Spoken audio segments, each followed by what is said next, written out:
ជាដំបូងខ្ញុំសូមជម្រាបសួរដល់លោកគ្រូនិងមិត្តភ័ក្តិអរគ្នាពួកយើងជាក្រុមទី4មកពី Department ប្រព័ន្ធវិទ្យាស្វ័យវត្តនៃមហាវិទ្យាល័យអគ្គិសនីនៅក្នុងវីដេអូមួយនេះខ្ញុំនឹងបកស្រាយអំពី Diffuse Reflective Sensor នៅក្នុងសមាជិករបស់ពួកខ្ញុំមាន4នាក់តែខ្ញុំបាទឈ្មោះងីមងហ៊ីនិងសមាជិក3នាក់ទៀតមានដូចជាខាត់ស៊ុនសំណាងហើយសផាន់ឌិន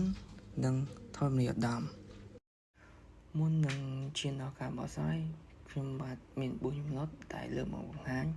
1គោលបំណង2គ្រឿងនិងឧបករណ៍ accessory 3ការដំឡើង4ដំណើរការនិងការធ្វើតេស្ត1គោលបំណងចំពោះគោលបំណងរបស់ពួកយើងក្នុងការអនុវត្តនិងការធ្វើវីដេអូមួយនេះគឺដើម្បីឲ្យយល់ដឹងអំពីដំណើរការនៃការធ្វើការរបស់ sensor ដើម្បីឲ្យដឹងពីរបៀបដំឡើង sensor ដើម្បីឲ្យយល់ដឹងពីសេគ្វីក៏ដូចជាលក្ខខណ្ឌរបស់ sensor នៅក្នុងចំណុចទី2គ្រឿងនិងឧបករណ៍ accessory 1 Diffuse Reflective Sensor នៅក្នុង sensor មួយនេះមានទាំង emitter និង receiver ហើយចំណែកឯជើងរបស់វាមាន3មានពណ៌ខៀវពណ៌ដកពណ៌ត្នោតពណ៌បូកនិងពណ៌ខ្មៅ input ទី2 object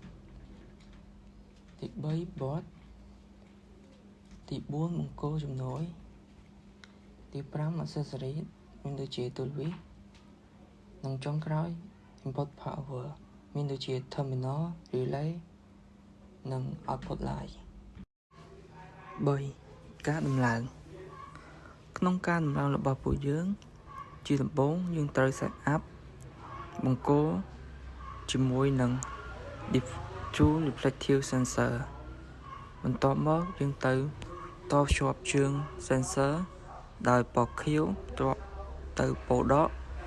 ពណ៌ខ្មៅទៅ output និងពណ៌ត្នោតទៅនឹងពណ៌បូក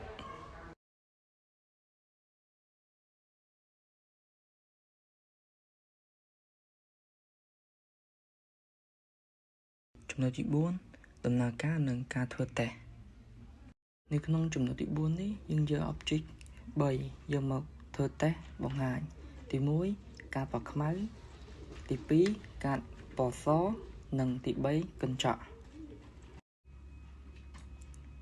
ជាដំបូងយើងយក object ការពណ៌ខ្មៅយកមកធ្វើតេស្ត sensor ដោយការពណ៌ខ្មៅ sensor អាចចាប់ចម្ងាយបាន9សង់ទីម៉ែត្រនិងឯ object ទី2ការពណ៌សដែល sensor អាចចាប់បានចម្ងាយបាន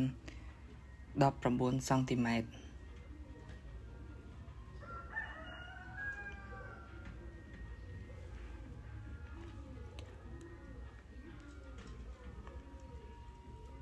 រីឯ object ទី3កញ្ចក់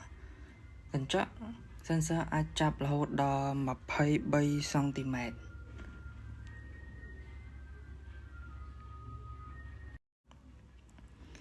Diffuse Reflective Sensor នេះភាគច្រើនគេប្រើប្រាស់នៅក្នុងរោងចក្រឧស្សាហកម្មជាចុងក្រោយក្រុមពួកខ្ញុំសូមអរគុណដល់លោកគ្រូនិងមិត្តភ័ក្តិអរគ្នាដែលបានទស្សនា